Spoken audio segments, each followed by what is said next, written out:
Yes. Good morning once again, students. We will continue with revision of chapter number 2, that is forms of business organization. हमने ये पहले भी एक दिन किया चैप्टर ये वाला, आज भी हम उसे कंटिन्यू कर रहे हैं. Will tell me, raise hand and give me the answer. Which act is there to govern partnership form of business? Act to govern partnership form of business. Students online also can raise their hands. Yes, Nandika. Indian Partnership Act 1932. Exactly. It is Indian Partnership Act 1932. I hope कि यादवी ने address किया था, आपका answer यही था. इधर आपका भी दिवांशी आंसर यही था. Indian Partnership Act 1932. Which act governs companies form of business?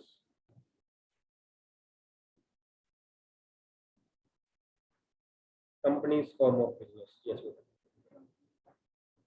Companies Act 2013. बिल्कुल ठीक है आपका. Which act governs cooperative societies? Cooperative societies. Yadvi. Cooperative Societies Act 1912. 1912. It is Cooperative Societies Act 1912. Which act governs joint Hindu family business?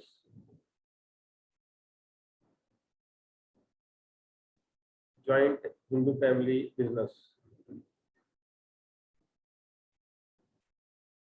Snehal. Hindu Succession Act 1956. It is 1956. Hindu Succession Act. बिल्कुल ठीक है आपका answer. Then what is the main difference? Give me any one difference between those two documents of company. That is, one is MOA and AOA. Memorandum of Association and Articles of Association. Any one difference between these two terms?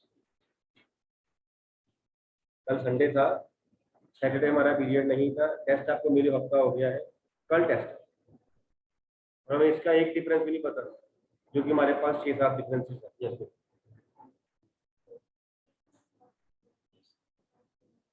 MOA ये document जो है, MOA it is compulsory, AOA is optional, है ना.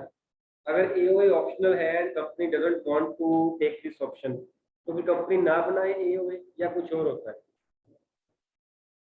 MOA बनाना तो company की जरूरी है ही, करना ही पड़ेगा इसको, है ना. AOA जरूरी नहीं है, तो कंपनी छोड़ दे, फिर कंपनी क्या करे? आपका ठीक है आंसर स्नेहल. फिर कंपनी क्या करे Nandika? Sir, it may adopt Table F of Companies Act.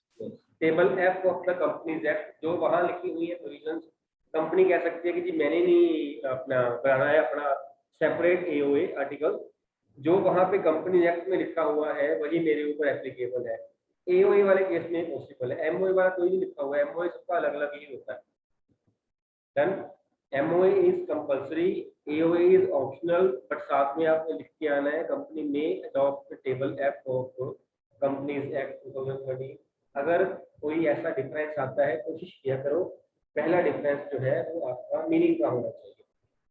इसके अगर मीनिंग के ऊपर हम डिफरेंशिएट करें MOA और AOA को, तो बताइएगा मेरे को मीनिंग या पर्पस, ऑब्जेक्टिव क्या है MOA का और AOA का, व्हाई इट इज प्रिपेयर्ड.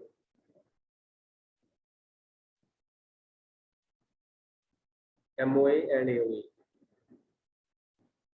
क्या बताता है MOA? It tells the relations of the business with MOA, with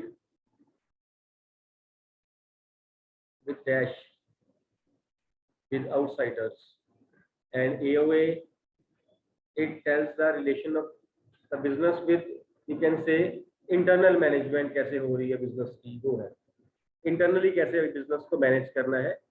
AOA ये बताता है, MOA relations of the business of the company with the outsiders, ये वो बताता है. ठीक. और अगर कंपल्शन की बात करें, हमने पहले डिस्कस कर लिया है, MOA is compulsory, AOA is हम स्कूल की अगर एग्जांपल लें हम, तो जो बोर्ड ने सिलेबस भेज दिया, काइंड ऑफ एग्जांपल ले रहे हैं, जो सीबीएसई ने स्कूलों को सिलेबस भेज दिया कि आपका सिलेबस ये करवाने वाला है, that is kind of MOA. वो एमओए है ना, इसके beyond no company can go, no school can go. जो एमओए ने आपको लिमिट्स दे दी, एमओए आपकी लिमिट्स है, जहाँ पे आपकी कैपिटल लिखी होती है, आपने पढ़ा होगा, जहाँ पे आपका नेम लिखा होता है, जहाँ पे आपकी लायबिलिटी के बारे में लिखा हो, जहाँ ऑब्जेक्टिव के बारे में लिखा हो, जो कुछ प्रोविजंस एमओए में लिखी हुई है, company can't go beyond that. But AOA में जो लिखा हुआ है, कंपनी उसके बाहर जा सकती है, अगर चली भी जाए उसको रेटिफाई कर सकती है, उसको मतलब ठीक कर सकती है बाय पासिंग रेजोल्यूशन, उसको कंपनी ठीक कर सकती है, प्रोवाइडेड दैट कि वो एमओए से बाहर हो, है ना। अगर सपोज सीबीएसई ने सिलेबस जो हमें दे दिया, वो हम कहते हैं कि वो एमओए, जो हमारा वो स्कोप है हमारा। अब उस चीज को, सिलेबस को करवाना कैसे है, वो हमारा एओए, जो हमारे पे डिपेंड कर रहा है, हमारी मर्जी है, हम कौन सी बुक लगाएं, हम कौन से चैप्टर पहले करवाएं, कौन सा हम बाद में करवाएं, ये हमारी मर्जी है। इंटरनल मैनेज, है ना, किस टाइम पे हमने एग्जाम लेने, कितने हमने एग्जाम लेने हैं, कब हमने टेस्ट लेना है, टेस्ट में चैप्टर कौन सा डालना है, टाइम टेबल में कितने पीरियड्स देने हैं, कितने मिनट का पीरियड है, नंबर ऑफ पीरियड्स वीकली कितने देने हैं, ये सारा कुछ जिसे इंटरनल मैनेजमेंट, ये स्कूल की मर्जी, छुट्टी किस दिन करनी है, किस दिन ओवर टाइम लगाना है, एक्स्ट्रा क्लास लगानी है, ये सब कुछ मीन्स एओए एमओए जो है वो ये बताता है करना क्या है, सिलेबस एमओए वो ये बता रहा है कि आपने ये चीज करनी है। एओए क्या है, जो इंटरनल मैनेजमेंट है, कैसे करनी है। एमओए बताता है what is to be achieved, AOA tells us how it is to be achieved. मेरी बात फॉलो हो, समझ आ रही है कि नहीं आ रही। एमओए सीबीएसई ने क्या दिया, सिलेबस, एमओए उसने बता दिया कि जी आपने ये करना है। एओए हमारा डॉक्यूमेंट, ये हमने देखना है टाइम टेबल में, टाइम कितना देना है, एग्जाम लेने हैं कब कब लेने हैं, कौन सा सिलेबस, कौन सा चैप्टर किस सिलेबस में रखना है, फर्स्ट टर्म में देना है, सेकंड टर्म में देना है, कितने मार्क्स पेपर लेना है, कितने मार्क्स का टेस्ट लेना है, कैसे करना है वो हमारी मर्जी है, क्या करना है बोर्ड बता रहा है, क्या करना है एमओए दे रहा है, कैसे करना है वो एओए बता रहा है। We can't go beyond that. हम कह सकते हैं ये टॉपिक नहीं करवाएंगे, सीबीएसई ने कहा है करवा दो, पर हम नहीं करवाएंगे, या फिर ये टॉपिक सीबीएसई ने कहा नहीं था, हम एक्स्ट्रा ही करवा रहे हैं, कह सकते हैं, कह नहीं सकते। उसके एमओए के अगेंस्ट ही हम जा सकते हैं, एओए एओ के अगेंस्ट जा सकते हैं। टाइम टेबल में हमने 10 पीरियड्स दिए थे, 8 पीरियड्स दिए सपोज, हमें लगा कि नहीं यार इस सब्जेक्ट में 10 पीरियड चाहिए, हमने बीच में टाइम टेबल चेंज किया, we passed resolution, means time table change किया, हमने 8 10 कर दिए, हमारी मर्जी।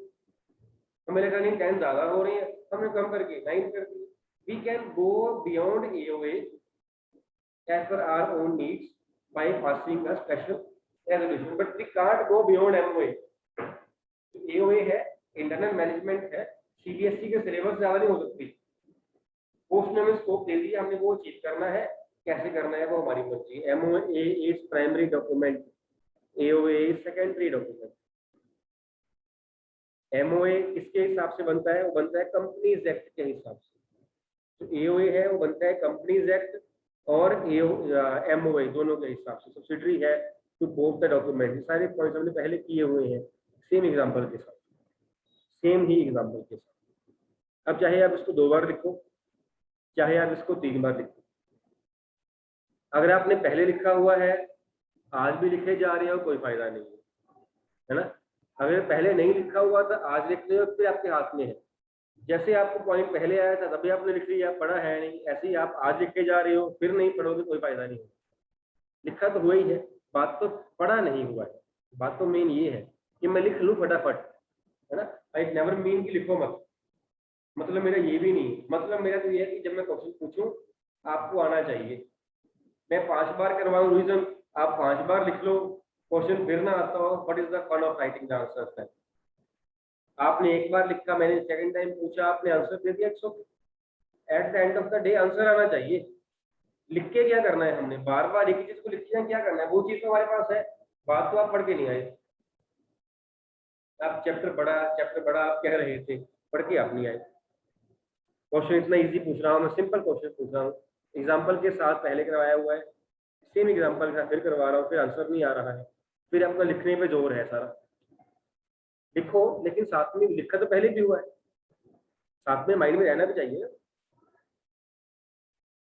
Next is liability of each co-partner is dash in case of joint Hindu family business. Question should not be repeated and answer should be there immediately. तो ऐसा नहीं था कि आपको क्वेश्चन समझ में आया, इतना इजी भी नहीं, डिफिकल्ट भी नहीं। Partner's liability is limited in case of joint Hindu family business. Liability of each co-partner, and whose liability is unlimited? Karta. It is the Karta whose liability is unlimited in case of joint Hindu family business. In partnership firm, a partner can bind other partner by his acts. True or false?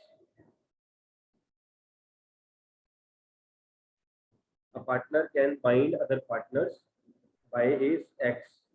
Is it true or false? Yes, it is true. How it is true? Example ले सकते हो?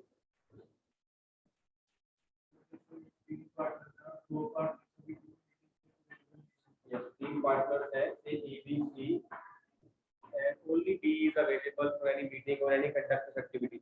Yes, then.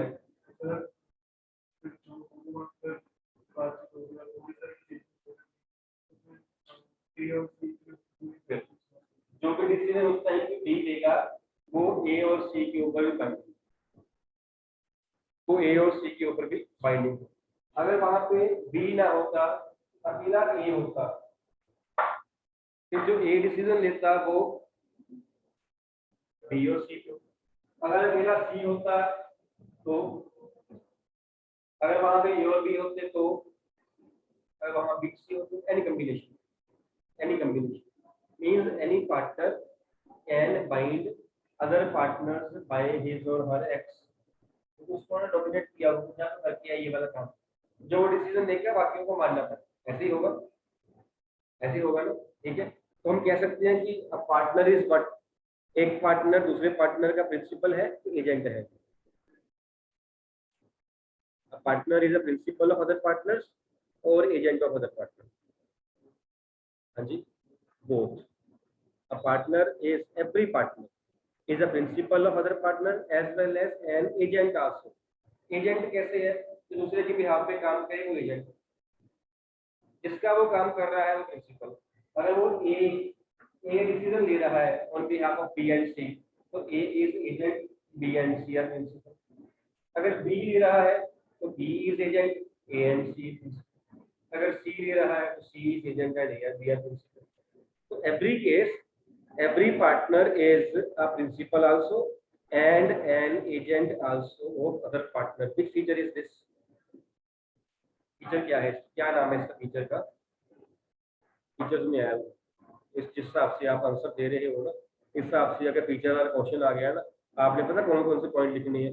Number of partners minimum 2, अगले point में number of partners maximum 50, ऐसे लिख के आने। और आपने कहना सर मैंने तो 6 लिखे हैं, मेरे को 6 मार्क्स दे दो। मार्क्स तो फिर क्वालिटी के हिसाब से मिले। Nandika?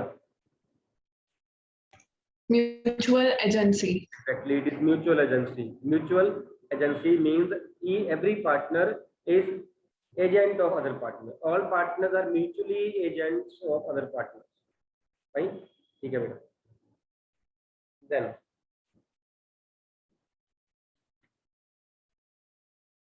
a private company must complete the formalities of minimum subscription to form a company. A private company must complete the formalities of minimum subscription to form a company. Yes, true or false? True or false? Krish? Sir false. False. Why false? Sir public company में public company करके, private company की बात करें, minimum subscription जो है वो किस stage पे जाके आती है? स्टेजेस याद है? हम रिवाइज कर रहे हैं बेटा, मैं टीच नहीं कर रहा।